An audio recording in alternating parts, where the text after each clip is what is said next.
Occasion ఏదైనా location ఎక్కడైనా తెలుగువారి వేడుక అంటే ఆలివ్ మిఠాయి ఉండాల్సిందే. ఏదైతే నేపాల్లో ఉన్నటువంటి పరిస్థితుల దృష్ట్యా ఇక్కడైతే బ్రతుకు తెరువు కోసం ఎవరైతే వెళ్ళారో విశాఖపట్నం నుంచి కావచ్చు, మన ఆంధ్ర రాష్ట్రం నుంచి అధిక సంఖ్యలో బ్రతుకు తెరువు కోసం అక్కడ వెళ్ళారు. అయితే నేపాల్లో అంతర్గత యుద్ధం నేపథ్యంలో పూర్తి స్థాయిలో వారందరినీ కూడా మన రాష్ట్ర ప్రభుత్వంతో పాటు దేశ ప్రధాని సైతం వారందరినీ క్షేమంగా ఆయా జిల్లాలకి ఆయా రాష్ట్రాలకి తరలించేందుకు ప్రస్తుతం పూర్తి స్థాయిలో ఏర్పాట్లు జరిగి అందులో భాగంగానే ఈరోజు ఇండిగో ఫ్లైట్లో వారందరినీ కూడా విశాఖ ఎయిర్పోర్ట్కి సుమారు 144 మందిని విశాఖ ఎయిర్పోర్ట్కి మరికొద్దిసేపట్లో తీసుకురానున్నారు.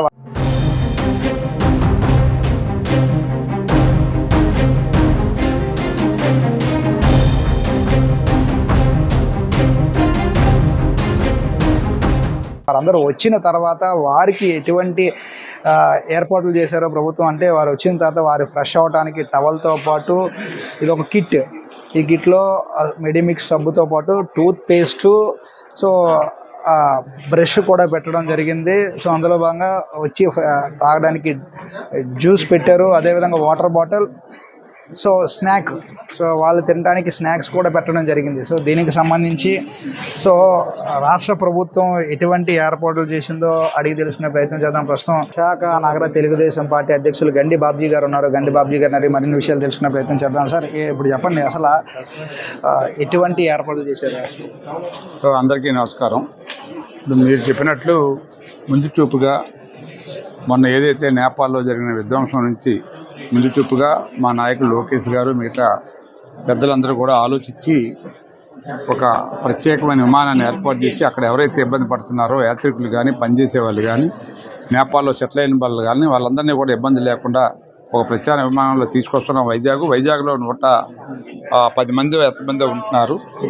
మిగతా వాళ్ళు తిరుపతి ఏరియా వాళ్ళు కాబట్టి వాళ్ళు అక్కడ కూడా దింపి అక్కడ ఉన్న ఏర్పాటు చేయడానికి అక్కడ అధికారులు అక్కడ రాజకీయ నాయకులు తయారుగా ఉన్నారు. ఇక్కడ మన వైజాగ్ సంబంధించి వాళ్ళు ఎటువంటి ఇబ్బంది పడకుండా ప్రయాణంలో ఎవరైనా మార్నింగ్ నుంచి ఎవరైనా ఫ్రెష్ అప్ అవ్వకపోతే ఇక్కడ అధికారులు ప్రభుత్వం ఇవన్నీ కూడా వాళ్ళకి కావాల్సిన డ్రెస్సులు కానీ ఫుడ్ కానీ ఇవన్నీ కూడా అరేంజ్ చేశాం. తప్పనిసరిగా ఇది ఒక మంచి ప్రభుత్వం అనడానికి ప్రజల మీద ఎంత ఇంట్రెస్ట్ చూపిస్తుందో అనడానికి ఇది ఒక మంచి నిదర్శనం అని చెప్పి మీ ద్వారా తెలియజేస్తా ఉన్నా. ముఖ్యంగా లోకేష్ గారికి మేము అందరం కూడా ధన్యవాదాలు తెలియజేస్తా ఉన్నాం. Thank you. వైజాగ్ నుంచి వచ్చిన 10 మంది పొఖారా నుంచి ఇక్కడికి కాఠ్మండు వచ్చాము.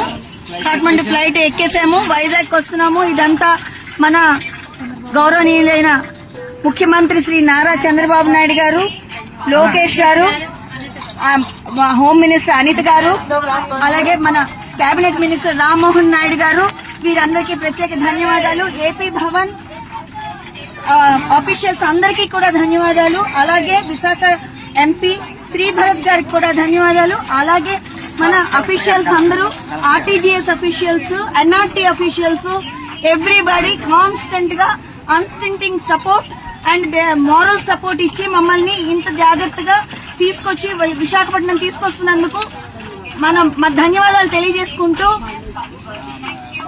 ఎల్ఐసి ఎంప్లాయీస్ గా మేము అందరం ధన్యవాదాలు తెలియజేసుకుంటున్నాము.